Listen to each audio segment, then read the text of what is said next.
effectivement. j'ai aimé ce que tu as dit, que chaque épreuve que tu as vécue dans cette saison-là t'ont appris quelque Ouais, chose. j'en ai tiré une leçon à chaque fois. Tu sais, des fois, une épreuve peut t'apprendre l'humilité. Des fois, Mhm, une autre épreuve peut t'apprendre la patience. exactement. Euh, L'obéissance. j'aime bien que dans la parole, ça dit aussi de voir chaque épreuve auquel on est soumis sur un sujet de joie, parce que Exact. c'est une formation. Et déjà, et peu importe la personne en fait, peu importe la personne que tu rencontres et qui te dit quelque chose comme ça, avant de donner un conseil rapide ou un Dieu, ça va aller, le Seigneur est avec toi, dis-lui d'abord, je t'entends, je te comprends. Ça là, ça fait déjà descendre, je dirais, un bon 45% de mal-être chez la C'est ça. personne. Et quand je suis tombée malade, c'est là que j'ai repensé à tout ça. Je me suis dit, ok, cet événement-là m'a appris ça. Cet événement-là m'a appris ça sur moi. Cet événement-là m'a appris que je devais proclamer telle affaire, me positionner comme ça. Et comme je te dis, là, j'étais plus maître de moi. J'étais allongée sur un lit. Donc, j'étais dans le noir. J'avais plus le choix de mettre en application tout ce que j'avais appris. Donc, c'est par la force des choses, je te dirais.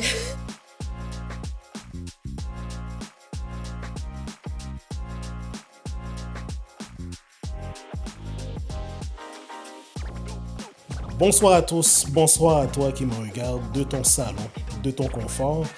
Bienvenue à cet autre rendez-vous du podcast Café Thérapie. Toujours un plaisir pour moi de faire partie de ton quotidien à tous les 2 mercredis. Tout d'abord, merci à Dieu pour cette belle plateforme où est-ce qu'on peut échanger librement, où est-ce qu'on peut apprendre, guérir, rire ensemble et avancer. Tout d'abord également, merci au studio Chérubin. Merci au producteur, le pasteur Jimmy Chérubin, pour toute la production, les reels que vous voyez sur les réseaux sociaux, tout le contenu que vous voyez, c'est grâce à lui. Et également, merci à sa femme Priska qui a conçu ce beau décor que vous voyez, où est-ce qu'on a l'air confortable, on a un beau sourire. Donc, merci à Priska de nous supporter depuis le jour 1. Aujourd'hui, comme vous pouvez voir, je ne suis pas seul. Donc, j'ai une invitée, une femme qui est dynamique, une femme qui aime Dieu, une femme qui a une joie de vivre vraiment. On va avoir une belle discussion et je sais qu'elle va toucher le cœur de plusieurs. Dieu l'a pris de loin et vous allez voir, dans le fond, par cet échange, par ce qu'elle exprime, voir à quel point que son amour pour Dieu est profond.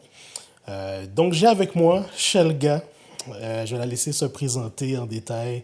Alors Shelga, comment vas-tu? Et tout d'abord, merci d'avoir accepté l'invitation. Et c'est moi qui te remercie, Bruno, pour cette invitation. Je suis vraiment contente d'être avec toi aujourd'hui. Euh, Vraiment, c'est un privilège. Je remercie le Seigneur pour ce que tu fais, pour le travail que tu fais, pour cette mission qu'il t'a donnée. C'est vraiment bénissant. Alors, tu voulais que je me présente, c'est ça? Oui, je te laisse le champ Alors, libre. qui je suis? Je m'appelle Shelga. Alors, je suis une femme de foi. Je pourrais me décrire comme ça, c'est la première chose que je pourrais dire. Je suis épouse, mariée au pasteur Ronnie Dorvilson, je suis maman. Je suis également conductrice de louanges dans mon église locale. Je suis artiste gospel et professionnelle de la santé. Donc, je sais que ça fait beaucoup de chapeaux comme ça, mais le Seigneur a permis en fait que tout ça ait un sens dans ma vie et vraiment le but, mon cœur il bat vraiment pour une seule mission, c'est vraiment d'aider les personnes finalement, les encourager, les personnes qui sont fatiguées, les personnes qui sont épuisées, découragées, comme je le disais. Tout ça, ça converge vraiment vers ce même but. Donc, je remercie le Seigneur pour ça parce que ça n'a pas été toujours évident de trouver cette voie-là, mais aujourd'hui, j'en suis convaincue. Donc, très belle introduction. Vraiment, Merci. on voit que tu portes beaucoup de chapeaux. Et pourquoi je me sens choyé, ça m'a touché lorsque tu as accepté cette Oh, invitation-là. voilà. C'est qu'on peut voir et on va découvrir également le cheminement que Dieu a fait avec toi. Derrière cette joie de vivre, derrière tous ces chapeaux, tu as commencé quelque part. euh, et vraiment, lorsque j'ai reçu le sujet pour aujourd'hui, Moi, quand je pense à toi, je vois vraiment que Dieu t'a donné une raison de vivre. Dieu vraiment a su te garder à travers les épreuves. C'est vrai, Tu as traversé beaucoup d'épreuves, c'est tu vrai. as eu beaucoup de victoires, de triomphes, mais tu as eu des épisodes plus difficiles. Mhm. Avant qu'on voit la Shelga aujourd'hui qui brille, qui a de l'énergie, qui opère dans le ministère, qui a ses multiples chapeaux, Mhm. lorsque tu étais bébé dans la foi, tu as commencé à quelque part. Moi, je veux savoir, un, qui était Shelga et de deux, qu'est-ce que Dieu représentait pour toi? Waouh.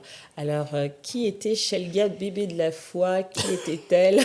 Très bonne question. Ouais. Tu me fais retourner dans le passé, mais j'aime ça. J'aime ça faire beaucoup d'introspection. Mais en y réfléchissant, Shelga euh, était sincère, si je pouvais me décrire en un mot. Elle aimait son Dieu, elle aime son Dieu. Elle croyait en lui dur comme fer. Pour moi, Dieu, c'était mon super-héros, vraiment.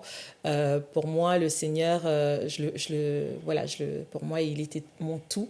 Et de très jeune, j'ai eu la possibilité de pouvoir avoir cette conscience-là. C'est sûr que j'ai pas forcément tout de suite compris la profondeur de l'intimité que Dieu voulait avoir avec moi dans ce temps-là. Ça a pris du temps, Ouais. effectivement, que je puisse comprendre que Dieu ne voulait pas juste me venir en aide, être là pour moi quand j'en avais besoin. Oh Seigneur, aide-moi pour ci, pour ça. Non, le Seigneur, avec le temps, m'a fait comprendre qu'il voulait également être mon Dieu dans le quotidien, vraiment dans ma vie de tous les jours. Être là dans mes pensées, dans mes actions, vraiment dans mes sentiments, dans mes émotions. Il voulait vraiment être ce Dieu qui englobe vraiment toutes les sphères de ma vie. Et ça m'a pris du temps de le comprendre et de lui laisser aussi toute cette place-là. Mais c'est ça, c'est vraiment ça qui est représenté pour moi. Et ça a cheminé cette pensée, bien sûr, pour qu'il soit le Dieu que je consulte dans Régulièrement. tout, ouais, dans tout, dans ma cuisine, dans mon Ouais. auto. Dieu est partout avec moi pour vrai, comme dans mon travail. Donc oui, ça a cheminé, mais j'ai commencé là. Et je trouve ça beau à savoir que dès un jeune âge, tu as. Peut-être pas que tu comprenais à 100%, ce qui est normal. Le Oui, cheminement avec Dieu, c'est c'est un chemin, graduel. effectivement. Et toute notre vie, on va jamais comprendre en entièreté son immensité. Mais je trouve ça beau parce que souvent, même pour moi-même en tant qu'enfant, oui, j'allais à l'église, mais souvent quand t'es petit, tu vas à l'église parce que tes parents vont à l'église. Au début, Exactement. c'est plus le Dieu de tes parents, mais au fur et à mesure, Tu on fait nos commences. expériences. Pour toi, en tant qu'enfant, lorsque tu avais toujours ce désir-là, de enfant, comment ça se manifestait dans tes mots? C'est sûr que à travers le temps, ça se manifeste de manière différente, Exactement. Mais mais en quand tant j'étais qu'enfant, enfant, ouais. oh waouh, quand j'étais enfant, comment ça se manifestait? J'ai été longtemps fille unique avant avoir mon frère, mes frères par la suite. Donc moi vraiment Dieu, comme je te dis, je le voyais comme mon meilleur ami, comme mon confident, mon super héros. Donc j'avais tendance à, même quand je marchais pour aller à l'école avec mon petit sac à dos, c'est comme à converser avec lui. Ah tu sais Seigneur, aujourd'hui ma journée, voilà ce Ouais. que j'ai. Donc c'est vraiment comme ça que ça a commencé avec le Seigneur, ma relation. Peut-être aussi du mimétisme parce que j'ai eu la grâce de naître dans une famille chrétienne, mes parents sont Oui. chrétiens, donc probablement aussi de voir leur relation avec le Seigneur. Ben moi, j'ai comme voulu construire ma petite relation à moi de par mon jeune âge. Puis après, bien sûr, les expériences de vie ont permis que vraiment cette intimité-là soit beaucoup plus forte et que ce lien-là avec le Seigneur soit beaucoup plus grand. Mais j'ai commencé effectivement comme ça. Est-ce que des fois, les autres enfants autour de toi, ils étaient intrigués un peu, voir, peut-être pas qu'ils vont comprendre, mais peut-être sentir qu'il y a quelque chose qui est différent un peu d'eux par rapport à leur manière d'agir, de penser. Est-ce que... Ben, ça a pas fait en sorte que je sois si différente aux yeux des autres, mais c'est vrai que j'avais souvent cette remarque où les gens me disaient, oh, t'es mature pour ton âge. Donc, moi, je savais pas ce que ça voulait dire, mais j'entendais souvent « Oh, t'es mature pour ton âge ». J'ai dit « Bon, bah, je sais pas, ça doit être un compliment, j'imagine. » Ouais. Mais ça m'a pas fermé des portes, ça m'a pas fait en sorte que les gens soient complètement, me mettre de côté ou quoi que ce soit. Je pense au contraire, c'était intriguant. Les gens voulaient savoir « Mais pourquoi elle est si joyeuse? Pourquoi elle est si à l'aise? Pourquoi, tu sais, comme elle a l'air comme... » paisible. Donc, je pense que c'était plus de la curiosité que ça a emmené. Mais voilà, ouais, quelque chose comme ça. Ouais, intéressant. Puis on sait que, bon, en tant qu'enfant de Dieu, on passe de l'enfance, l'adolescence, à l'âge adulte. Effectivement, on chemine. Comme c'est ça, on chemine. Et je veux pas, Dieu avait déjà tracé un plan pour toi. À ton jeune Yes. âge, même si que tu ne le connais pas, mais Dieu va mettre des gens autour de toi qui vont pouvoir te guider. Yes. Étant une femme de Dieu que Dieu a choisie, il y a un grand appel sur ta vie. Qu'est-ce qui a été l'élément déclencheur dans ta vie qui a fait en sorte que tu as voulu prendre cette relation que tu avais avec Dieu, qui était peut-être encore au stade bébé, la prendre plus au sérieux? Alors, la prendre plus au sérieux, probablement parce que je comprenais, selon moi, qu'il y avait quelque chose de plus grand. Et ce plus grand-là, j'arrivais pas forcément à le percevoir et à le comprendre. Donc, ça m'a forcé à aller consulter Dieu, à aller m'asseoir dans sa présence, à l'interroger. Moi, j'ai tendance à dire aux personnes, parle à Dieu comme... Oui, c'est notre, on lui doit révérence, c'est tout à fait normal, c'est Dieu, mais parle lui aussi comme un ami. Et moi, j'ai toujours eu tendance à m'asseoir. Je pense que c'est parce que depuis que je suis toute petite, je converse avec lui. Mais pour moi, je m'assois, je dis, papa, là, je comprends pas. Où est-ce qu'on s'en va? C'est quoi la prochaine étape? J'aimerais comprendre qu'est-ce que tu veux faire de moi. Je suis pas sûre de bien saisir la direction. Est-ce que tu pourrais peut-être me donner un indice de plus ou mettre quelque chose ou quelqu'un sur mon chemin? Tu sais, moi, je parle vraiment avec le Seigneur comme ça, là, vraiment librement, facilement comme ça. Donc, le déclic, c'est le Seigneur a mis quelque chose en moi, me disant qu'il y a quelque chose de grand, Shelga, et que tu vas faire, que tu vas accomplir.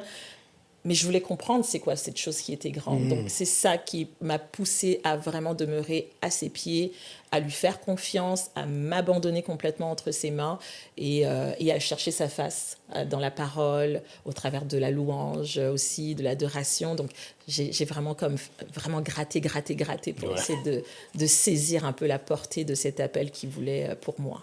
Et tu sais, ce que j'aime chez toi, c'est que tu as compris aussi que il y a plusieurs manières différentes de passer du temps avec Dieu. Parce Oui, que souvent, on pense que l'intimité, c'est de faire ces longues prières, riches vocabulaire, des longues prières de 45 minutes, mais des fois, passer du temps avec Dieu, c'est écouter de la musique. exactement. Tu peux regarder une portion d'un service. Et puis, ça Tu peux même t'édifie. mettre la Bible audio si tu n'aimes pas lire ou que après 30 Il y a secondes, tu es tellement de tanné. façons de rentrer dans la présence de Dieu. Effectivement, je suis tout à fait d'accord avec toi. Ça peut être tellement simple. C'est pour ça que je te disais que avec le temps, le Seigneur m'a montré qu'il était là dans mon quotidien. Parce que je peux Ouais. être dans ma cuisine, puis le Seigneur me révèle quelque chose ou me montre quelque chose, ou pendant que je cuisine, comme tu dis, je mets une émission en fond d'écran, j'écoute et ça m'édifie, ça m'apporte quelque chose. Je peux être au travail et puis le Seigneur me dit, va parler avec telle personne, je m'assois avec cette personne pour une raison XY, la conversation s'en va vers quelque chose et on s'édifie l'un l'autre ou le Seigneur me donne une parole de vérité pour cette personne. Ça peut être de tellement de façons de rentrer dans la présence de Dieu ou d'entendre la voix de Dieu.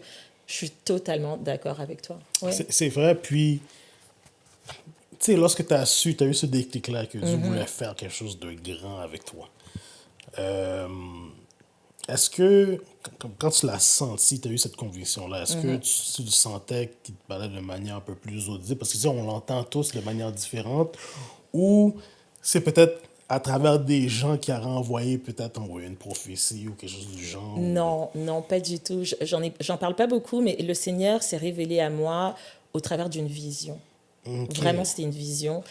La vision, il m'a montré quelque chose et c'était tellement mystérieux qu'il fallait que je m'assoie, comme je te disais, pour comprendre où est-ce que tu veux aller avec moi, qu'est-ce que ça voulait dire, est-ce que c'est maintenant ou c'est dans 10 ans, c'est dans 15 ans, c'est comme tu m'as montré la vision, Mais en plus, c'était dans un temps de louange et d'adoration. J'étais dans une soirée de louange et d'adoration. J'étais encore adolescente. Et il m'a vraiment projeté cette vision de façon tellement claire, mais sans l'explication, sans le mode d'emploi, tu vois. Ça, c'est notre Dieu, vraiment, là. Et que le Seigneur a une façon, des fois, de faire les choses. Tu me montres la chose, c'est beau, c'est merveilleux, mais il n'y a pas le mode d'emploi, il n'y a pas le timing, il y a pas les... J'ai pas tout saisi. Tu sais, comme... Et à cette époque-là, ben, je ne vous l'ai peut-être pas dit, mais moi, j'ai vécu en France. Oui. Donc, pour moi, je pensais que ces choses-là allaient arriver en France. Mais non, finalement, c'est plusieurs années, quand je suis venue ici, que ces choses-là se sont révélées. Donc, tu vois, il y a eu un vraiment gros gap, là. J'ai changé géographiquement de lieu, j'ai grandi, j'ai mûri, tu sais, comme il y avait vraiment, entre le moment où il m'a donné la vision et au moment où j'ai commencé à comprendre ce que voulait dire cette vision-là, où il a mis tous les puzzles ensemble pour en faire une vraie image claire et précise, c'était long. Mais j'ai pas lâché parce que c'est comme, je cherchais vraiment à comprendre ce qu'il voulait pour moi. Ce moment-là de transition entre la France et le Canada, c'est fascinant parce que, bon, moi je suis né ici, donc j'ai pas eu à avoir ce choc-là de débarquer dans un autre pays, autre culture complètement différente. Qu'est-ce que tu veux me dire? Mais premièrement, moi je veux savoir comment tu as vécu ce... Ben, c'est quand même un choc culturel, veux pas. C'est quand même deux cultures. Oui. Et deuxièmement, est-ce que l'adaptation, ça s'est fait comment? Parce que, tu sais, veux pas, la parole de Dieu reste la parole de Dieu, mais, tu sais, une église en France, une église à Montréal, ça fonctionne de manière différente. Est-ce que, comment tu as trouvé la transition? Tout était différent, on va pas se mentir, mais je suis partie avec une pleine conviction que Dieu voulait que je sois là. Déjà, je suis partie avec cette certitude-là, cette paix-là. Le Seigneur a permis que je puisse me marier avant de venir, donc je n'étais pas toute seule à faire cette aventure. Je suis venue avec mon mari, donc déjà aussi, ça a apaisé un peu l'inquiétude. Mais c'est vrai, c'est un choc. Tu quittes un environnement que tu as toujours connu, des amis, ton église, ton travail. À ce moment-là, j'avais déjà commencé à travailler. Donc vraiment, j'ai vraiment tout quitté. Puis là, tu dois te référer à des personnages dans la Bible là, pour pouvoir tenir le coup, parce que là, tu te dis, est-ce que je suis une mini Abraham? Est-ce que je suis une mini Moïse? Tu sais, comme tu essayes de trouver des références dans la Bible de personnages pour pouvoir t'accrocher. Oh, la parole de Dieu dit, tout lieu où ton pied foulera, il te le donnera en héritage. Tu t'accroches à certaines promesses pour que tu puisses vraiment y arriver, tenir le coup. Mais ça n'a pas été facile. Oui, je suis arrivée au Québec. Mais il y a eu énormément de challenges pour pouvoir m'adapter. Mais encore une fois, j'avais la pleine conviction que Dieu était avec moi. Donc ça fait toute la différence. Et le choc était moins dur. Ça, c'est vrai. Et ce que je peux comprendre aussi, c'est cette conviction-là aussi, cette assurance-là. C'est tellement important de rester ancré. Totalement. De rester collé à ses pieds parce que ça nous donne la clarté. Parce que sans cette clarté-là, on n'a pas cette assurance-là. Oh non, pas du tout. Et des fois, il y a des gens qui vont vivre cette expérience-là, changer de pays. Mais ils commencent à se demander, est-ce que j'ai fait la bonne chose? Exactement. Parce que un peu comme Dieu te l'a montré, c'est que oui, il t'a montré ce qu'il veut faire avec toi, mais il ne t'a pas nécessairement donné le mode d'emploi. Pas du tout. Mais derrière chaque vision, il y a une provision. Exactement. Dieu avait déjà prévu énormément de choses pour nous. C'était quoi la différence la plus frappante entre la France et le Canada en termes de... Comment je pourrais dire ça? Mais en termes d'adoration, la manière de servir Dieu, est-ce que tu sentais qu'il y avait des grosses différences? Est-ce que... Très bonne question. Est-ce qu'il y avait des différences entre la France et ici, le Canada, Québec, au niveau de l'adoration, de la louange, de servir Dieu? Je dirais grossièrement non. Okay. Je veux vraiment dire non, parce que Dieu reste Dieu. Bien sûr. L'amour qu'on porte pour Dieu, je ne sais pas pourquoi, mais on dirait qu'il est universel, cet amour-là. Peu importe le pays, tu pourrais prendre quelqu'un dans n'importe quel pays du tiers-monde, mais s'il aime réellement le Seigneur, je ne sais pas, ça se manifestera de la même façon que quelqu'un qui est en Europe ou quelqu'un qui est en Amérique. Donc ça ne changeait pas cette nuance-là. Oui, non, je ne dirais pas qu'il y a eu des... Il n'y avait pas vraiment de différence, non. Au contraire, j'avais l'impression que j'aurais pu être partout dans le monde, tant que je suis dans une famille chrétienne, une église qui aime le Seigneur et qui le sert. Je ne pense pas que ça m'aurait déboussolée ou... Non, non, Mais aussi, c'est sûr que lorsque tu es guidé par Dieu aussi, c'est certain. lorsque tu suis vraiment son plan, il y a comme cette notion de facilité, entre guillemets, dans le sens que ça se fait plus naturellement. Mais oui, moi, de toute façon, avant de partir, je me souviens que j'avais fait cette prière dans ma petite chambre. Je disais, Seigneur, je n'irai pas si c'est pas toi qui m'envoies. Ça, c'est sûr. Et je lui ai dit, je quitte une famille spirituelle parce que, comme je t'ai dit, je suis née dans une famille chrétienne. Oui. Je quitte des amis chrétiens, je quitte mon ministère, je quitte tout ce qu'on a construit ensemble. Ne me laisse pas aller ailleurs si je ne retrouve pas le minimum de ce que j'avais. D'accord. Donc, après, le Seigneur a fait au-delà, Ouais. mais je veux une famille spirituelle, je veux un socle, je veux un pasteur, je veux une vision, je veux le minimum de ce que j'avais. C'est impossible que le Seigneur t'envoie quelque part et puis te donne moins. Moi, en tout cas, j'ai rien vu de tel dans la parole de Dieu. Donc, moi, je savais déjà que après cette prière-là, une fois que j'avais dit Amen, je savais que j'avais la certitude que la base serait déjà là. Après, le Seigneur a fait encore plus que ce que je pouvais imaginer, c'est certain.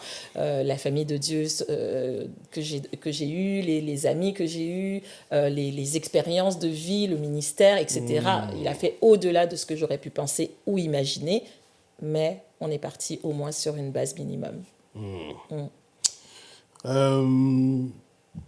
Tu sais, lorsqu'on est appelé, avant que Dieu nous relâche, de nous faire passer par certaines épisodes, certaines saisons. Des Ouais. saisons joyeuses, Et des d'autres saisons un peu moins. un peu plus difficiles. Ouais. C'est sûr, c'est avec son lot d'épreuves. Parfois, ta foi peut être ébranlée. Oui. Dans ton parcours, je voudrais savoir, est-ce que tu te souviens de moments où est-ce que tu étais dans une saison si difficile que ta foi a été ébranlée? Et aussi, comment Dieu a su intervenir par la suite? Ce serait mentir que de dire que j'ai pas eu de saison comme ça. Bien entendu, au contraire, c'est un privilège. Maintenant, avec le recul, je le dis, hein, c'est un privilège, un honneur d'être passé par ces épreuves-là parce que Dieu savait pourquoi. Mais oui, pour répondre à ta question, j'ai un épisode qui m'a beaucoup marqué dans ma vie chrétienne. C'est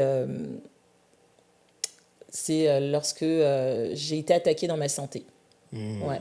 Ça a été très difficile pour moi parce que déjà, c'est survenu du jour au lendemain, mais vraiment du jour au lendemain. C'est comme aujourd'hui, j'allais bien, le lendemain, je me suis réveillée, puis j'ai eu des symptômes, j'ai eu des problématiques de santé sans crier gare, comme on dit. Ça a été difficile aussi émotionnellement parce que je ne pouvais plus rien faire. Vraiment, littéralement. J'étais rendue à ne plus pouvoir rien faire. Ça avait vraiment été très difficile.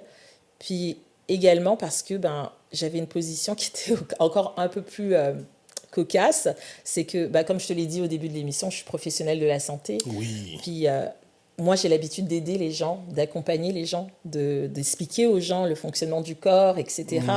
Puis là, d'être dans la position de celle qui est malade, c'était compliqué pour moi d'être dans cette place-là.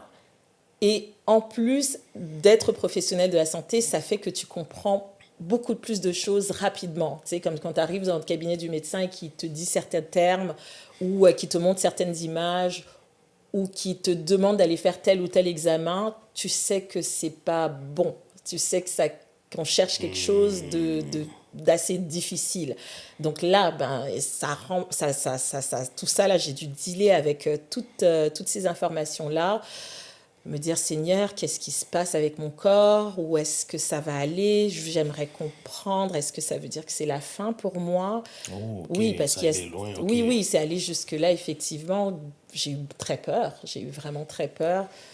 Ça a été vraiment une période difficile, très difficile, parce que je me suis dit, Seigneur, c'est pas tout à fait ce que tu m'avais dit. Tu m'as dit que tu as des plans de bonheur et non de malheur pour moi, que tu as préparé un avenir pour moi, tu m'as mandaté pour telle mission, mais si ça s'arrête aujourd'hui, comme j'étais vraiment dans cet esprit où je m'interrogeais beaucoup, je me questionnais beaucoup. J'ai dit, mais qu'est-ce qui se passe? Donc oui, cette période-là a été une période, l'une des périodes les plus difficiles de ma vie. Ouais. Donc on sent que le doute s'installe, il y a une Oh, certaine totalement. confusion. C'est pas, et de ce que je peux voir aussi, c'est pas que tu essaies de te victimiser, c'est que tu essaies vraiment honnêtement de comprendre ce qui arrive, parce que des fois, on est pris dans un de ces brouillards Totalement. émotionnels, mental. On va dire que tu étais habitué d'aller au gym, tu étais habitué de travailler, on Ah dirait oui, 12 heures par jour. fonctionnel. Je te dis, c'est arrivé du jour au lendemain. Donc, ma vie de maman s'arrête, ma vie de professionnelle s'arrête, ma vie de femme et d'épouse s'arrête, ma vie ministérielle s'arrête. Tout s'est arrêté en l'espace d'un claquement de doigts. Waouh! Et pour que personne ne comprenne ce que j'avais. Donc oui, effectivement, j'étais dans le noir, j'étais dans le brouillard, j'étais dans l'incompréhension. Et surtout, comme je t'ai dit, j'étais limitée aussi dans mon corps parce que je ne pouvais plus rien faire.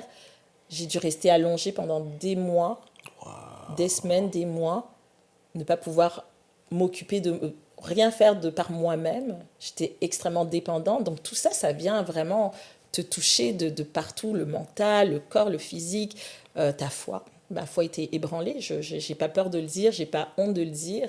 J'ai vraiment comme ma foi était comme waouh, ok Seigneur, es-tu là? Es-tu présent? Es-tu avec moi? Ou là c'est terminé? Qu'est-ce qui s'est passé? Est-ce que c'est moi qui...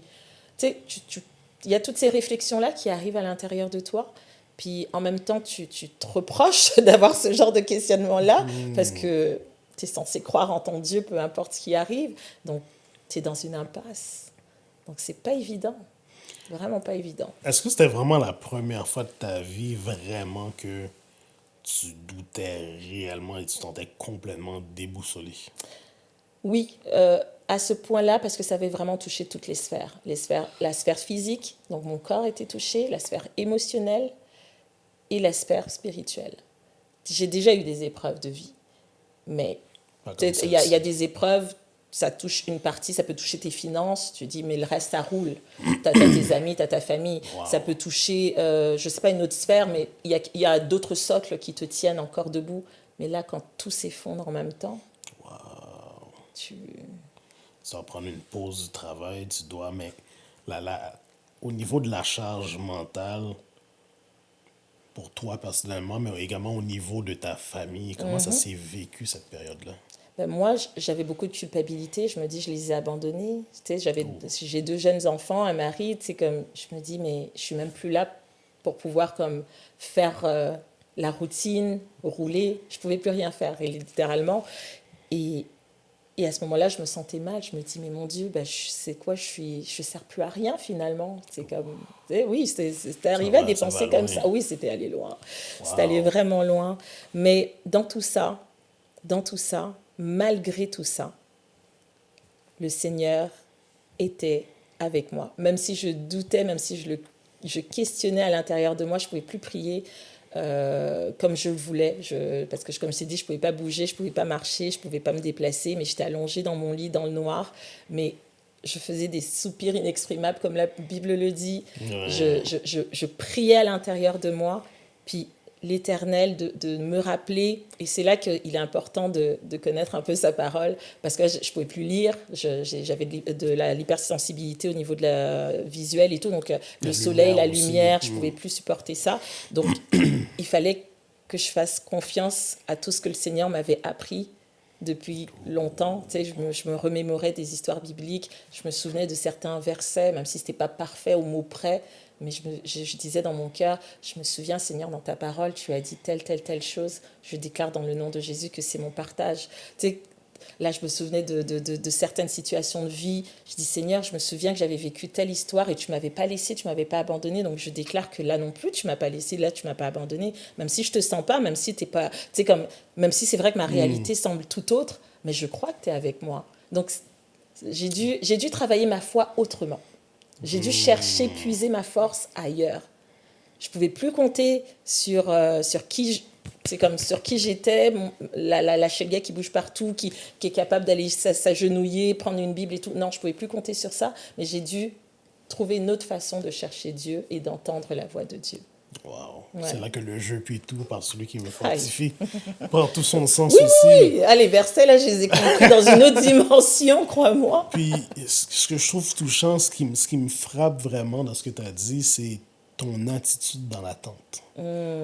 Et moi, personnellement, tout au long de mon cheminement, tu sais, dans ma marche avec Dieu, un de mes plus gros défis, c'est mon attitude dans l'attente. J'ai eu de ces saisons où est-ce que je m'attendais à ce que la main de Dieu agisse. Oui, bah oui, c'est sûr. Oui, je savais que sa main allait agir. Il l'a fait. Mais je peux pas dire, puis je le dis en toute honnêteté, honnêtement, par moments, j'ai été ingrat, moi, des fois. Dans le sens que j'oubliais tout ce que Dieu avait fait. C'est pas Que toujours Dieu l'avait facile, hein. déjà fait, Ouais, déjà. c'est pas toujours évident. Puis, avec le recul, je me dis, mais Comment j'ai pu. il est vraiment omniscient parce que pour vrai, avoir cette attitude-là que tu as dans l'attente, pour vrai, c'est une qualité qui est tellement rare chez nous. Elle est dure Ça à s'est développer. développé. Ouais, ça s'est développé. Je dis pas qu'elle est innée, ce serait trop facile de dire ça, mais ça s'est Ouais. développé effectivement. Et c'est pour ça que je te disais que j'ai eu des épreuves de vie, mais effectivement, ces épreuves de vie ont été des écoles pour moi. J'ai vu comment je réagissais, j'ai vu qu'est-ce que j'étais capable de dire, quelles paroles sortaient de ma bouche. Donc là, au travers de cette épreuve-là, je me suis dit, si jamais je devais revivre quelque chose comme ça, voilà comment je devrais peut-être faire autrement, me positionner autrement, parler autrement, prononcer des paroles différentes. Donc, toutes ces épreuves-là, c'est pour ça que je te disais tout au début, je bénis le nom de l'Éternel pour ces épreuves-là. Je sais que ça a l'air fou de dire ça, Oui. mais quand je suis tombée malade, c'est là que j'ai repensé à tout ça. Je me suis dit, OK, cet événement-là m'a appris ça. Cet événement-là m'a appris ça sur moi. Cet événement-là m'a appris que je devais proclamer telle affaire, me positionner comme ça. Et comme je te dis, là, j'étais plus maître de moi. J'étais allongée sur un lit, donc j'étais dans le noir. J'avais plus le choix de mettre en application tout ce que j'avais appris. Donc, c'est par la force des choses, je te dirais. C'était pas inné. En sortant en sortant de cette saison-là qui était éprouvante, tu disais Merci, que tu as découvert sur toi. Ouais, C'était quoi ton plus gros constat? écoute. Mon plus gros constat, c'est de me dire que je pourrais plus jamais, au grand jamais, dire que Dieu n'est pas là, que Dieu n'a pas fait pour moi. Ça, c'était mon plus gros constat. Je sais pas si tu connais. Est-ce qu'on a du temps? Oh oui, Oui. oui, oui. Je ne sais Sens-toi pas libre. si tu connais. Sens-toi libre. Attention, Bruno. Attention, on va rester ici, hein. Mais je ne sais pas si tu connais cette histoire, cette image. Elle est revenue plusieurs fois à mon esprit. Je l'avais entendue plusieurs fois dans plusieurs messages ou anecdotes. Tu as une personne qui marche le long d'une plage, ou peu importe, elle marche. Et puis, il y a 2 traces de pas qu'on voit au sol. Et puis, arrivé à un moment donné, cette personne ne voit plus qu'une seule trace de pas sur le sol. Et puis là, elle marche, elle demande à Dieu, mais Seigneur, elle constate que ces pas-là correspondent au moment où c'était très difficile pour elle, où elle a eu les plus grosses douleurs, les plus grosses épreuves. Puis là, elle se retourne et dit, Seigneur, mais où est-ce que tu étais pendant que je souffrais dans ces moments-là? Tu m'as laissé tout seul, parce que lui, il voyait juste une seule trace d'empreinte de pas sur le sol. Et le Seigneur de lui répondre, mais tu vois une seule trace, c'est parce que pendant que tu étais dans l'épreuve, c'est moi qui te portais dans mes bras. Donc ça m'a fait comprendre que Dieu m'a porté. Dieu m'a soutenu. Et je sais qu'en tant qu'adulte, c'est difficile de concevoir ça, que cette vulnérabilité-là, de se dire que je m'abandonne totalement et complètement entre les mains de Dieu. Mais moi, c'est ça que ça m'a fait comprendre. Cette image, elle est revenue plusieurs fois dans mon épreuve. Et je me suis souvenue que je ne suis pas toute seule. Je le sens peut-être pas, je le vois peut-être pas, mais Dieu est en train de me porter dans cette épreuve. C'est ça que ça m'a appris. Wow. Se laisser guider, se laisser porter. Ah oui, totalement. Et c'est pas chose facile, hein. Non, c'est pas chose facile parce que je veux pas. bon, déjà, en étant des créatures visuelles, l'homme aime le tape à l'œil, croire au tape à l'œil, croit à ce qu'il voit. Exactement. Dieu voit au cœur. Donc, moi, ce que je retiens, c'est que pourquoi il est intervenu pour toi, c'est que, un, il a vu ton attitude dans l'attente, il a vu ton cœur. Probablement. Et vraiment, je souhaite que toi qui regardes cette portion d'émission aujourd'hui, peu importe ce que tu vis vraiment, sois positif dans l'attente. Vraiment, fais confiance à Dieu. Et dis-toi que lorsque tu te sens le plus brisé, entre guillemets, c'est là qu'il te veut le plus. Exact. On a souvent tendance à penser qu'on doit toujours Être fort. être fort, être Tenir solide. debout. Mais Ouais. moi, honnêtement, dans les moments que j'ai été les plus, que je me suis senti les plus écrasé, ayant passé aussi par une période de dépression aussi, c'est dans ces moments noirs-là vraiment que j'ai pu voir la grandeur de Dieu, vraiment. Amen. Quand je constate cette saison-là, on va dire en 2022-2023 que j'ai eu, OK. versus maintenant, si je suis devant vous aujourd'hui, c'est vraiment la grâce de Dieu. Amen. Donc, Merci Seigneur. même moi, j'ai cette raison de vivre que Dieu m'a donnée. Et j'ai même fait cette promesse-là que où est-ce qu'il veut que j'aille, je vais aller, peu importe où est-ce que c'est difficile. C'est ça. Et entendre une portion de témoignage comme la sienne, c'est tellement inspirant parce que beaucoup trop de gens baissent les bras facilement. Oui, effectivement, mais tu sais, je ne les blâme pas et je les comprends totalement parce que ça dépasse en fait notre Oui. capacité humaine. Absolument. Et c'est pour ça que souvent, et je rebondis dessus aussi pour dire que au travers de cette épreuve, Dieu m'a donné une sensibilité qui est tellement autre. Oui, j'aidais les gens, oui, je parlais aux gens, oui, j'amenais les gens au travers de la louange, de l'adoration, mais cette épreuve-là a amené une sensibilité tellement différente que maintenant, je comprends que autant les personnes, elles peuvent, on a l'impression qu'elles ont le sourire ou qu'elles sont entourées, qu'elles ont du monde avec elles, mais il y a tellement de personnes finalement qui souffrent de solitude. Ouf. Ça, là, ça m'a fait comprendre cette chose importante. Et c'est pour ça que je te dis que oui, ils ont peut-être tendance à baisser les bras, mais parce que on a besoin de Dieu dans cette épreuve-là. C'est au-delà de nos forces, au-delà de notre compréhension, des fois, les situations qu'on vit. Donc, si on n'a pas Dieu ou si Dieu ne met pas quelqu'un, un professionnel pour nous accompagner ou vraiment quelqu'un qui a passé au travers, c'est sûr que c'est difficile. C'est sûr qu'on a tendance à vouloir dire « je lâche, j'en ai marre, je lâche, advienne que pourra, Seigneur. » Voilà, je peux comprendre ces personnes-là. Et cette partie-là que tu as mentionnée des professionnels de la santé que Dieu a établi, je trouve que dans nos églises, souvent, on a fait des progrès. On Oui. a parlé de la santé mentale, mais là, on fait juste l'effleurer un peu. Mais on a comme, je sais pas, je veux pas dire c'est une réticence, mais c'est On vient de loin. Oui, on vient de loin. Non, vient de loin. c'est pour ça que je salue les progrès en disant ça. Oui, oui, oui. Mais il y a trop de surface des fois. Je veux qu'il faudrait vraiment qu'on sensibilise les gens Oui. que il n'y a rien qui va remplacer la prière. Il n'y a rien qui va remplacer la prière. Non. Mais des fois, tu as besoin d'être accompagné. Accompagné, Des effectivement. fois, tu as besoin d'entrer dans le bureau du psychologue, voyager dans le temps. Et moi, je l'ai fait. Oui. Alors moi, je suis un témoignage vivant. Je l'ai fait. Rentrer dans le bureau d'un psychologue, de travailleur social, Ouais. peu importe. Et d'aller faire cet exercice-là. Ouais. Cet exercice-là, voyager dans le temps. Si tu dois pleurer tous les larmes de ton corps, vas-y. C'est ça. Il faut briser ces chaînes-là. Et j'aime que tu amènes ce point-là parce que je trouve que les gens sont trop réticents.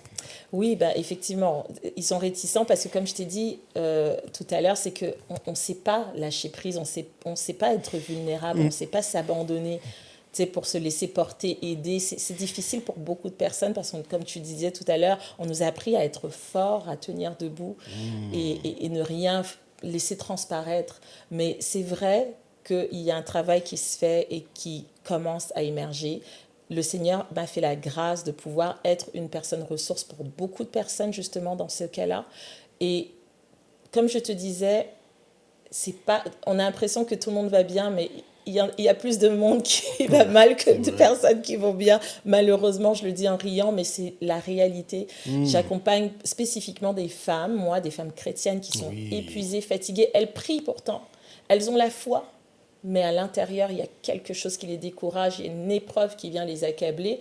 Et de pouvoir effectivement avoir une personne ressource qui comprend ce qu'elles sont en train de vivre et au-delà de comprendre qui a les outils aussi pour les aider à sortir de ça, parce que c'est souvent ça dans les églises, tu le disais tantôt, on aimerait bien faire plus pour ces personnes-là, mais on a souvent cette facilité de dire va prier, le Seigneur fera, mais on ne donne pas la boîte à outils qui va avec et on n'explique pas ce qu'il y a dans la boîte à outils non plus pour pouvoir sortir de ce qu'on vit.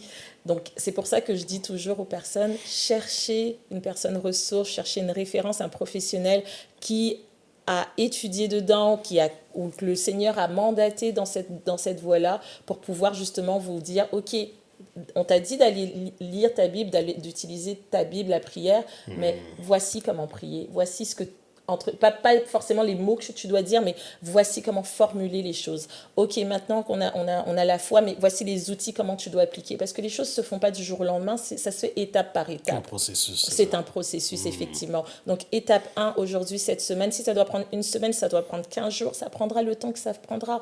Mais tu n'es pas toute seule. Je t'accompagne, je suis avec toi, j'aurai ton vis-à-vis. Si c'est trop difficile pour toi aujourd'hui, si ça vient réveiller quelque chose en toi, correct, on respire, on s'arrête. Puis on repartira sur ce point-là une prochaine fois. Mais on a d'autres aspects qu'on peut travailler. Et on avance, on gratte, jusqu'à ce que la personne elle puisse émerger et sortir de là où elle est.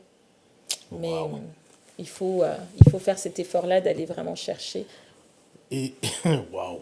Et ce que je peux voir aussi, c'est que malgré cette épreuve-là, que ta santé a été éprouvée, la manière que Dieu est intervenu, ce que je peux voir dans ce que tu as dit, c'est que il t'a toujours donné cette force, cet espoir-là à laquelle tu t'accrochais.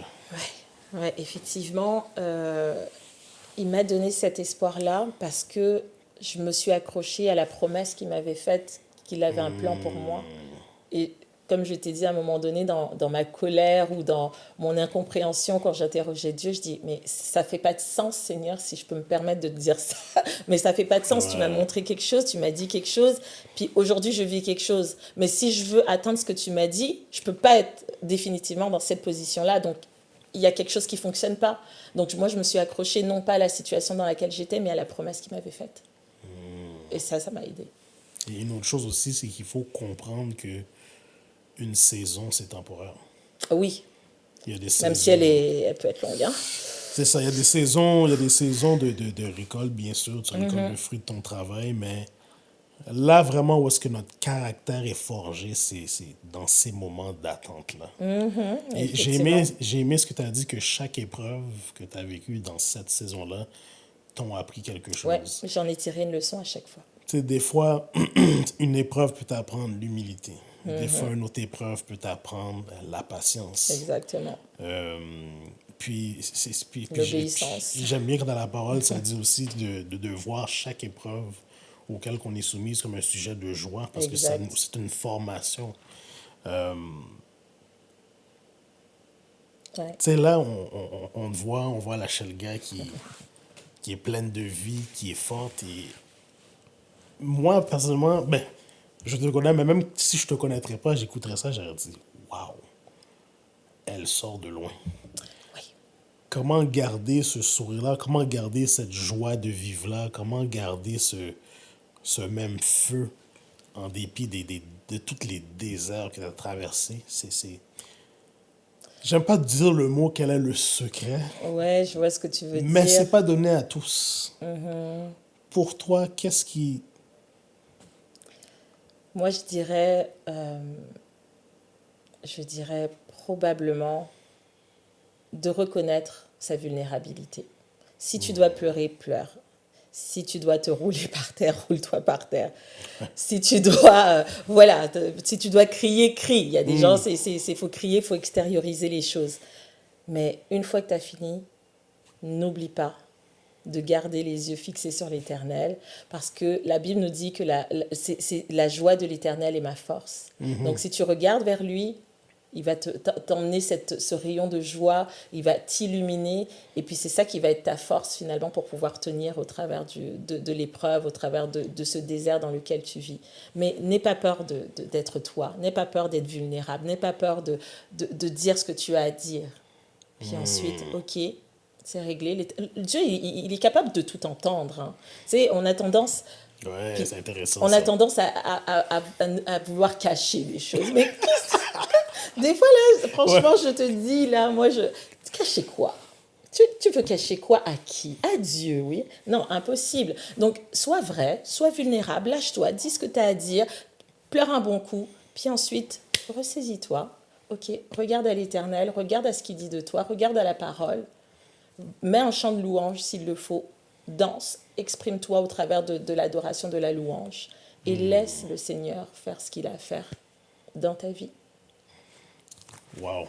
Et je sais que pour cette personne-là qui est peut-être nouvelle dans la foi, qui sort de loin, qui a eu un parcours un peu plus tumultueux, elle peut dire, oh, ok, ouais, lire ma Bible, écouter la parole de Dieu.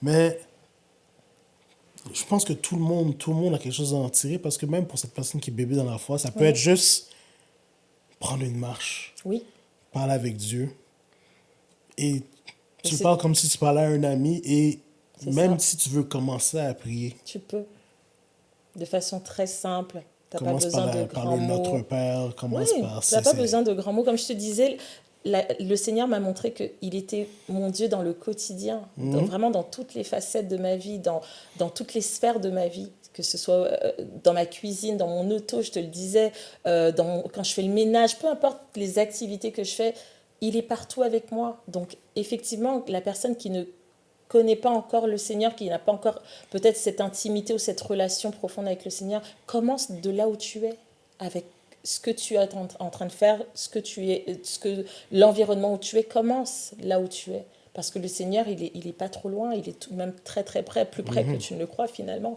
Donc moi, j'encouragerais effectivement la personne que ce soit par une respiration. Oui. Tu respires et tu dis, mon Dieu, il est là avec toi. Comme tu dis, une marche, ça peut être dans peu importe ce que tu veux faire, l'Éternel est là. Tant que tu as cette conviction-là, c'est déjà un beau début, un bon commencement. Et même pour moi, la marche, personnellement, ça te fait du bien, hein? Très thérapeutique. Et souvent même... Je marche beaucoup aussi. C'est de là même que les illuminations, les idées me viennent aussi. Moi, c'est sous la douche. Ouais, écoute... Non, c'est vrai. Vraiment, je suis illuminée. Toutes les idées que j'ai, c'est sous la douche. Ouais. Donc, quand je vous dis dans mon quotidien, c'est vraiment dans mon quotidien, dans tout ce que je fais. Ouais. Puis, ce qui a... Cette force qui est en toi, bien sûr, tu la puises de l'Éternel, mais en même temps, tu as toujours su lui laisser siéger dans tes pensées. La première place est à lui. Ouais. La première place est à lui. Et plusieurs vont se dire, oh, mais est-ce que Dieu m'a oublié? Oh, je l'entends souvent. Est-ce que tu l'as déjà invité? Je l'entends souvent, effectivement. Dieu m'a oublié, mais non. Encore une fois, Dieu est présent, Dieu est là. Au contraire, il veut cette rencontre avec toi, mais c'est à toi de lui ouvrir la porte. Il ne va pas la forcer, il va pas te défoncer la porte pour rentrer. Il va frapper. Puis après, si tu ne l'entends pas parce que tu as mis trop de musique dans ta maison ou tu es occupé à faire autre chose, tu sais, on est vite dispersé dans notre quotidien. Donc, si tu es perturbé, que tu n'entends pas qu'il y a quelqu'un qui frappe, l'Éternel ne va pas forcer et rentrer dans ta maison. Donc, c'est essayer de faire vraiment taire tout ce qu'il y a autour de toi et te concentrer pour essayer d'entendre justement qu'il y a quelqu'un qui frappe à la porte. Et à ce moment-là, tu vas faire l'action par toi-même d'ouvrir cette porte et de laisser le Seigneur rentrer.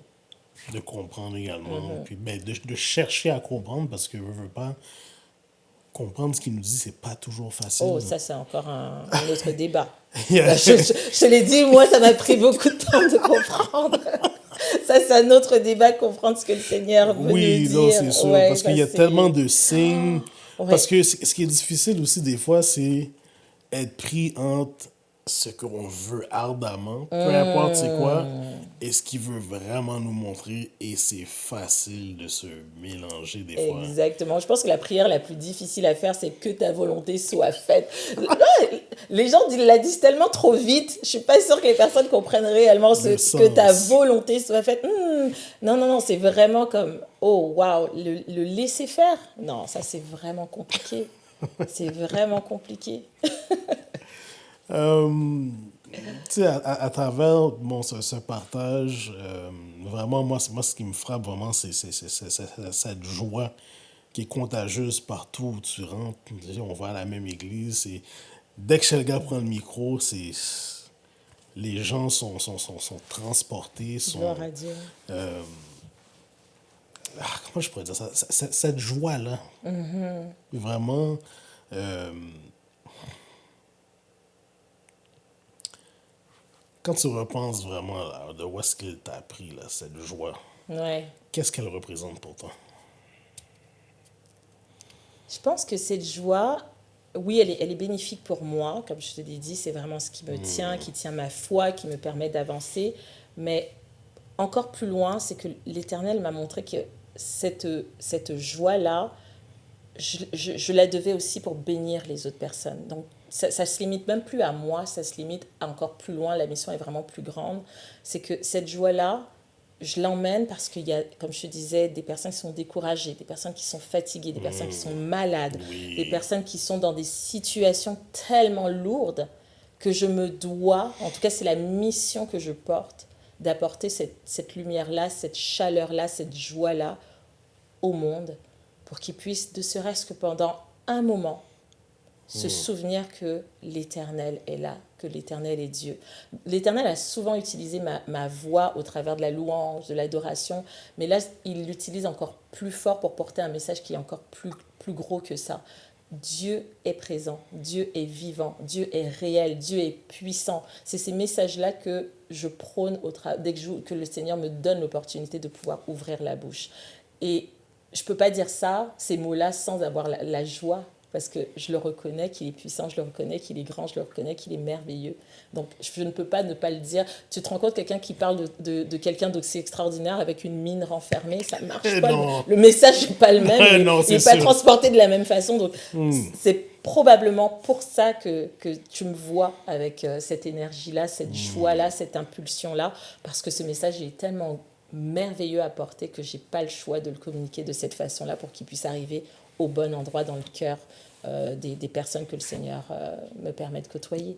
Et c'est même c'est cette même joie-là et cet amour-là aussi qui va emmener ces gens-là qui sont peut-être un peu loin ou tout Oui, simplement pas au même niveau aussi, parce que oui, la base de tout, c'est l'amour. Qu'est-ce qui garde les gens en Christ? exact. C'est l'amour. Moi, ce qui m'a gardé dans notre église locale, le CEM, C'est c'est l'amour. l'amour. L'amour, c'est tellement important.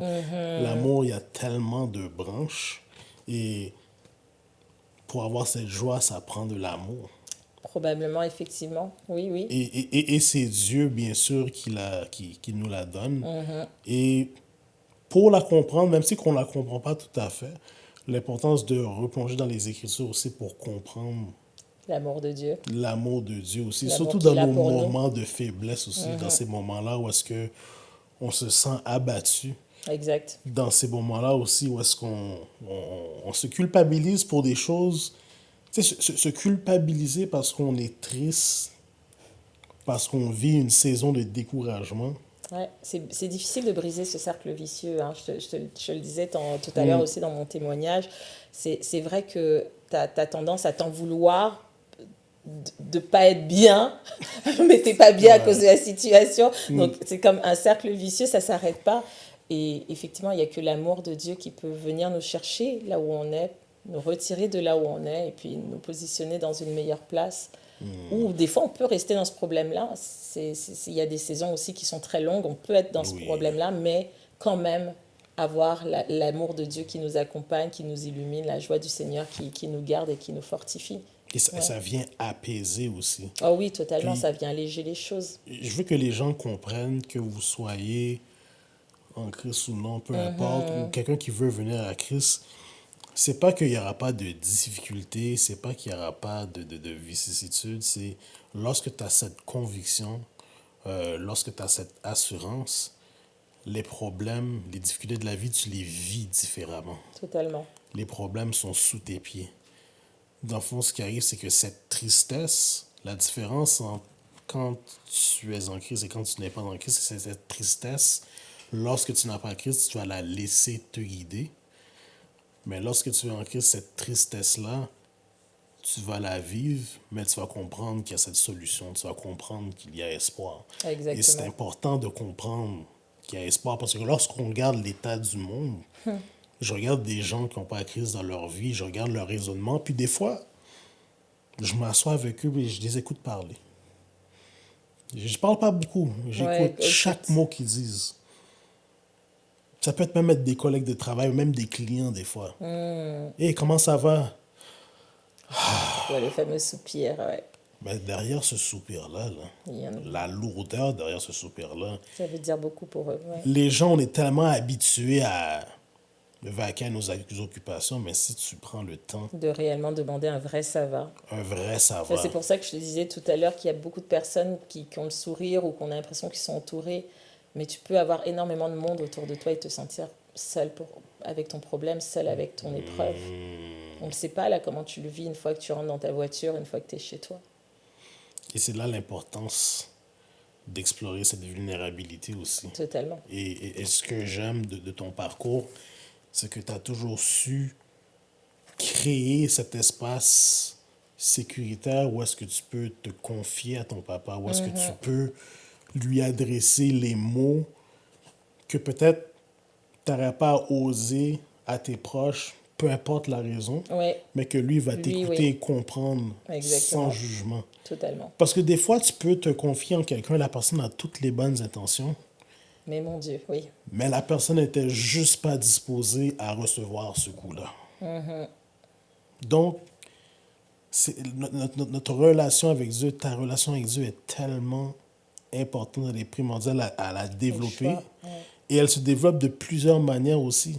Et même moi, pendant longtemps, moi, j'ai cru que je devais toujours être à genoux, puis je devais toujours être dans une salle enfermée. Puis, mais j'ai commencé à comprendre que Qu'il y avait d'autres façons de faire. Dieu est partout. Ouais, Même ce que tu veux suivre sur tes réseaux, il y a des pages où est-ce qu'il y a du bon contenu éducatif. exactement. Ouais, Il y a- il y a- il y a- inspirationnel ou Exactement, il y a édifiant. tellement de Ouais. manières Ouais. d'apprendre à le connaître. Mais vraiment, Totalement. ta passion que tu as pour ton Dieu, et je sais que je le répète, je le souligne, mais c'est quelque chose qui m'a toujours frappé chez toi. Oh, waouh. Et vraiment, je me rappelle lorsque j'ai pris connaissance des problèmes de santé, puis je t'ai revu par après, mais j'ai fait waouh! Shelga, elle a vécu tout ça, puis Elle est là. elle est là. Elle est là. Et plus forte qu'avant. C'est Plus la forte grâce, qu'avant. vraiment. Ouais, avec vraiment la grâce de Dieu, la révélation de Dieu. Il m'a vraiment montré exactement ce qu'il voulait pour moi, la voie qu'il voulait que je suive. Donc, ouais, plus forte que jamais.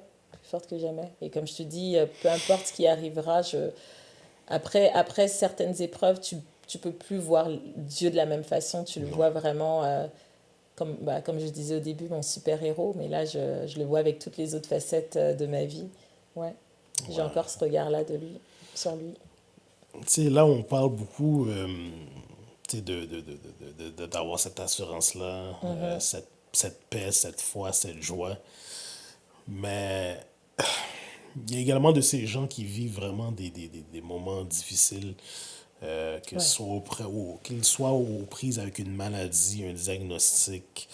Ça peut être un divorce, ça peut être... Il y a tellement d'événements de vie. il y a Ouais. tellement d'événements de vie et ces gens-là même en viennent à se demander est-ce que Dieu existe. Mais c'est fort, ça. Lorsque tu arrives au point De te de questionner, te ouais. questionner si Dieu existe. Et je sais que toi, tu interviens auprès de femmes. Que dirais-tu à une femme qui te dirait, Shelga, je suis tellement désemparé, je suis tellement dépassé par la vie, j'ai perdu ma joie de vivre, me demande si Dieu existe. Qu'est-ce que tu dirais à une personne qui Waouh. s'ouvrirait à toi comme ça? Ouf, c'est vrai que déjà, je dirais à cette personne, je te comprends, je t'entends. Parce que souvent, comme je te l'ai dit, ces personnes-là, c'est pas qu'elles n'ont pas de personne avec qui parler, qu'elles sont toutes seules. C'est que leur problème fait en sorte qu'elles ont l'impression d'être isolées et n'avoir personne à qui parler, personne qui pourrait vraiment les comprendre. Et déjà, et peu importe la personne en fait, peu importe la personne que tu rencontres et qui te dit quelque chose comme ça, avant de donner un conseil rapide ou un Dieu, ça va aller, le Seigneur est avec toi, dis-lui d'abord, je t'entends, je te comprends. Ça là, ça fait déjà descendre, je dirais, un bon 45% de mal-être chez la Ça crée personne. un lien. Oh oui, totalement. Ça enlève un poids sur la personne de se dire, waouh, quelqu'un m'entend. Et Dieu veut t'utiliser des fois pour être cette oreille-là, parce que la personne, elle a du mal à créer ce lien avec le Seigneur. Donc, si toi, tu as la grâce de pouvoir avoir quelqu'un devant toi qui te dit qu'il va mal, qui ne comprend pas pourquoi il est dans telle ou telle situation, avant de dire quoi que ce soit, dis-lui seulement, je te comprends, je te vois, je t'entends. Ça, déjà, la personne va se sentir déjà comme rassurée, ça va faire descendre un bon 45%, 50% du poids qu'elle est en train de porter. Puis ensuite, tu l'écoutes. On a trop tendance à vouloir parler trop vite. C'est horrible. C'est horrible. Moi, je te dirais que 85% de mon travail, c'est d'écouter. Juste écouter. Je ne parle pas ou je parle peu, comme tu disais. Juste ça, écoute ce que la personne a à dire. Parce qu'on a trop tendance à dire, oh, t'inquiète pas, ça va aller, Dieu est avec toi, prie plus vite, prie plus fort. Tu commences à dire tout et n'importe quoi, que ça fait même plus de sens ce que tu es en train de dire à la personne. Ouais. Puis là, c'est comme des coups de marteau que tu es en train d'enfoncer la personne petit à petit, alors qu'elle a juste besoin d'extérioriser, elle a juste besoin d'exprimer ce qu'elle est en train de vivre. Ensuite, effectivement, c'est de prier avec elle. Moi, c'est ce que je fais. Je prie avec les personnes. Puis le Saint-Esprit m'inspire, il me dit quelles paroles il veut que je puisse partager à cette personne-là. Il me communique quelque chose et je partage avec cette personne-là pour qu'elle puisse être fortifiée, qu'elle puisse être rassurée, qu'elle puisse aussi se pardonner. Des fois, les personnes, elles vivent avec énormément de culpabilité. Donc, des fois, la parole que j'aurais à lui partager va lui permettre de se pardonner, de se dire, ah, waouh, ok, Seigneur, j'ai compris. Je te demande pardon, mais elle se pardonne elle également, elle aussi. Puis, puis c'est ça, c'est vraiment être là pour cette personne-là, sincèrement. Pas juste ça va aller et puis t'en aller et ne pas prendre de nouvelles après. Parce qu'on a trop tendance à être dans notre monde, à voir notre petit train-train quotidien, mais tu reviens jamais vers cette personne-là qui s'est confiée à toi. Mon Dieu, moi je trouve ça horrible personnellement de ne pas reprendre contact avec cette personne-là, juste un allô, comment ça va, où est-ce que tu es rendu, est-ce que ça va mieux, moins bien. Ça c'est important de continuer à garder ce lien avec cette personne-là. C'est fort ce que tu dis parce que, surtout même avec quelqu'un qui est nouveau dans la foi aussi, Mais oui, mais c'est... il y a cette fragilité-là Ben oui, aussi. totalement. Tu le disais, c'est l'amour qui nous tient. Mais si tu prends juste en considération la personne 5 secondes, tu l'écoutes à peine, tu l'envoies balader avec un que le Seigneur te bénisse, et puis tu reprends plus jamais de nouvelles de cette personne. Tu l'as perdu. Comment veux-tu que cette personne nouvellement qui veut s'approcher du Seigneur puisse expérimenter cet amour-là? Le Seigneur t'utilise pour t'approcher de ces personnes-là, les amener un peu plus proche de lui, par ton témoignage, par les paroles qu'il va te confier et par ton attitude, l'accompagnement que tu vas avoir avec ces personnes-là. Tu n'as pas besoin d'être docteur pour faire ça. Tu n'as pas besoin de diplôme pour faire ça. Juste accompagner cette personne-là, prendre de ses nouvelles, rester aussi proche que tu peux, tout dépendamment du lien que tu veux créer. Mais ça ne demande pas un diplôme. Mais malheureusement, on vit dans une société où tout le monde a ses occupations et c'est pour ça qu'on se sent si seul alors qu'on est entouré. Et aussi, j'ai bien aimé l'aspect quand tu as parlé de l'écoute, ton Totalement. métier. Et je suis vraiment d'accord avec toi parce que c'est vraiment dans l'écoute que tu apprends le plus. Exact. Et même que les hommes d'affaires qui ont le plus de succès, les hommes d'affaires les plus influents, C'est ceux qui parlent le moins. c'est ceux qui parlent le moins. Celui qui Totalement. va dans la réunion, qui s'assoit, qui prend des notes, ne dit pas un seul Un mot. seul mot. Parce que lorsque quelqu'un te parle, quelqu'un peut se révéler à toi. Si tu prends vraiment le temps de t'asseoir avec quelqu'un, la personne t'écoute chaque mot qu'elle te dit. Exactement. La personne peut révéler qui elle est sans forcément qu'elle te dise qui elle est. Oui, si tu l'observes, tu observes sa posture, tu observes ses gestes, ses mimiques, ça t'en dit beaucoup plus long. Exactement. Puis, et ces gens-là qui s'ouvrent à toi, ils, justement, ils veulent qu'à travers leur dire que tu sois capable de lire entre les lignes, mais c'est difficile de lire entre les lignes Si tu fais que... si tu ne fais que parler. Si tu écoutes juste pour répondre au lieu d'écouter pour appréhender et comprendre, Totalement. donner une réponse constructive, c'est ça que ces gens-là ont besoin. Et les gens qui sont nouveaux dans la foi, malheureusement, des fois, ce qui arrive, c'est que cet encadrement-là qu'ils aimeraient avoir, je dis pas qu'il est absent, mais qui pourrait être un peu plus accru des fois, surtout pour des cas majeurs, des gens qui ont des problèmes, ça peut être une condition de santé mentale, quelque chose comme ça, qui... Parce que veut pas, on va pas recevoir l'information de la même façon non plus. Non, il faut s'adapter avec la personne qu'on a devant soi aussi, hein, Parler son effectivement. langage, Oui, comprendre son exactement. langage également aussi. Tout à fait, c'est important. Donc, vraiment, ce que j'aime de ce que j'entends, c'est ton côté humain, sensible. Il faut. Mais tu vois, cette sensibilité-là, c'est l'amour de Dieu qui est en toi. Et vraiment, pour toi qui vis, peu importe ce que tu vis, peu importe dans la saison dans laquelle tu te trouves et que tu penses que le trou, entre guillemets, que tu sens que tu es, il n'y a jamais de trou qui est trop profond pour Dieu. Exact. Tout ce que tu as à faire vraiment, c'est vas-y étape par étape. Parle à Dieu, peu importe ton niveau de proximité, peu importe si tu es habitué ou pas, ça va sortir comme ça va sortir. Mais parle à Dieu au fur et à mesure que tu le parles, il va te guider. Ta manière de parler va changer, ta manière de penser va changer. C'est de comprendre que la guérison, c'est un processus. Totalement. Et ce que je comprends de ton témoignage également aussi, c'est que ta guérison, ton regain de santé, tu as compris que c'était un processus, que la guérison n'allait pas se faire du Du jour jour au au lendemain, lendemain. pas du tout, effectivement. C'est vraiment une belle discussion. On Oui. pourrait vraiment Bah, c'est- continuer à Vraiment. déballer. Euh, pour nos auditeurs et auditrices, bien sûr, euh, ce qui te vient à cœur, ce qui te vient à l'esprit, un mot d'encouragement vraiment qui va leur donner espoir.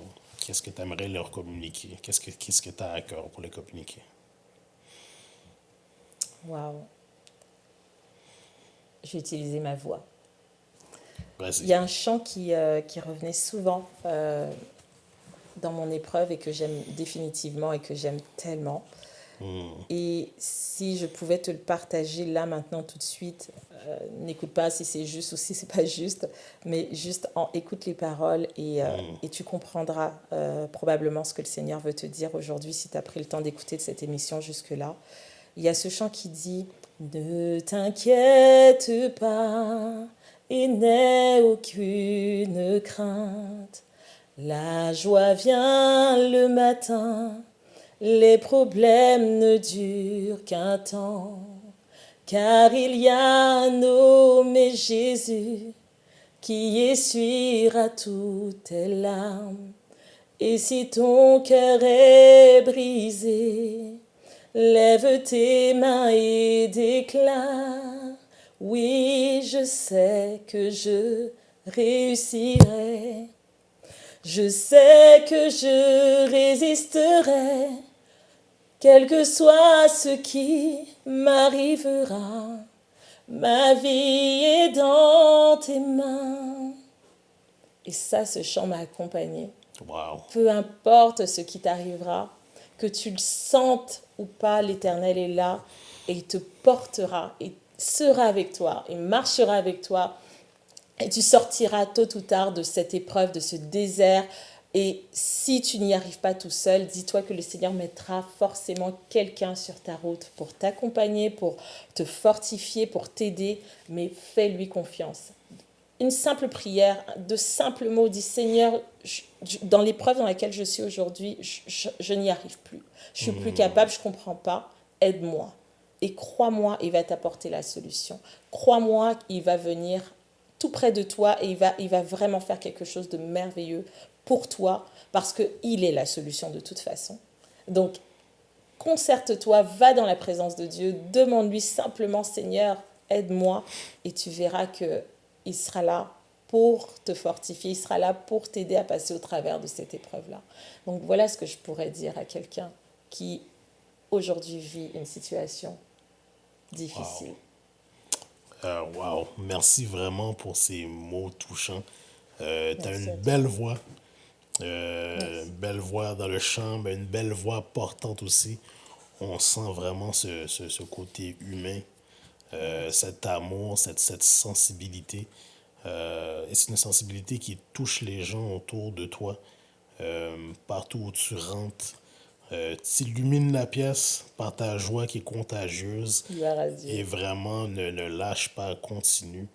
Euh, Vraiment, merci d'avoir pris le temps de nous transmettre cet amour, ces connaissances, ces expériences de vie aussi. J'admire ton courage aussi d'en parler.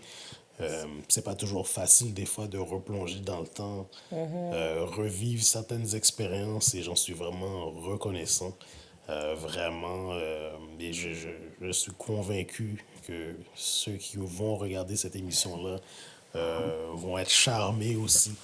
Gloire à Dieu. Vraiment, on découvert une belle personnalité. Vraiment, merci Merci du à fond du toi. corps. Merci à toi, Bruno. Merci pour ce temps. Oui. Moi, j'aime, comme je te dis, aller dans ces réflexions-là, dans cette Ouais. introspection-là. Donc, cette vulnérabilité, je l'ai apprise avec le temps. J'étais pas du tout comme ça. J'étais très réservée. Mais si c'est pour bénir quelqu'un d'autre, je suis prête à le faire. Ça me dérange plus de faire ça. Et merci à toi. Merci pour cette émission. Merci pour cette mission que l'Éternel a mis sur ta vie. Et je prie pour qu'il y ait Merci. encore plein d'autres émissions. Bien Une sûr. saison 2 peut-être. Bien sûr, c'est sûr et certain. C'est que le début et merci. Tu es Gloire une à des Dieu. personnes qui m'encourage toujours. Ça fait du bien. Parce que la mission est grande. Par moments, ça peut être très demandant, mais lorsqu'on a des gens qui nous appuient, ça nous donne cette force, vraiment. Gloire à Merci Dieu. du fond du cœur. Ça fait plaisir. Merci également au studio Chérubin, l'infatigable pasteur Jimmy Chérubin qui est présent pour créer du contenu. Le contenu, vous voyez les reels que je partage, c'est de son talent, ce don que Dieu lui a donné. Vraiment la qualité de cette émission, l'image, vraiment, ça ne serait pas possible sans lui. Je suis reconnaissant pour tous les sacrifices qu'il fait. C'est pas facile. Producteur, papa, pasteur, plusieurs chapeaux. Donc, je prie vraiment que Dieu continue à lui donner force. Les 3 P. Exactement. Excuse-moi, je fallait que C'est je bien. le dise. Producteur, papa, pasteur, j'ai. Oh, Les ça c'est 3 3 P. Merci également à sa femme Priska aussi, la designer par excellence. Vraiment, on a un beau décor confortable, cosy. Ouais. Donc, je remercie que Dieu également m'ait entouré de personnes qui ont su combler certaines lacunes que j'ai dans certains départements, mais il faut la sagesse, il faut écouter Dieu vraiment, savoir comprendre ses forces et ses limitations. Yes. Bravo. Et merci à vous vraiment de rendre cette aventure ce qu'elle est. Continuez de partager, vous abonner à la chaîne YouTube également, partager sur vos réseaux. On a tous besoin de Dieu dans notre vie. D'une manière ou d'une autre. Dieu nous parle de manière différemment. Donc, ce que je dirais à toi en ce moment, c'est garde la tête haute, garde le sourire et sache que ta saison est temporaire et qu'avec Dieu, tu accompliras des exploits. Donc, c'était Bruno Dessin pour un autre rendez-vous de Café Thérapie. Je vous aime. Passez une excellente soirée. J'espère que vous avez grandement apprécié cet épisode de Café Thérapie. Prenez le temps de vous abonner à notre page Instagram et à notre chaîne YouTube. Et c'est un rendez-vous dans 2 semaines pour la diffusion du prochain épisode. À plus!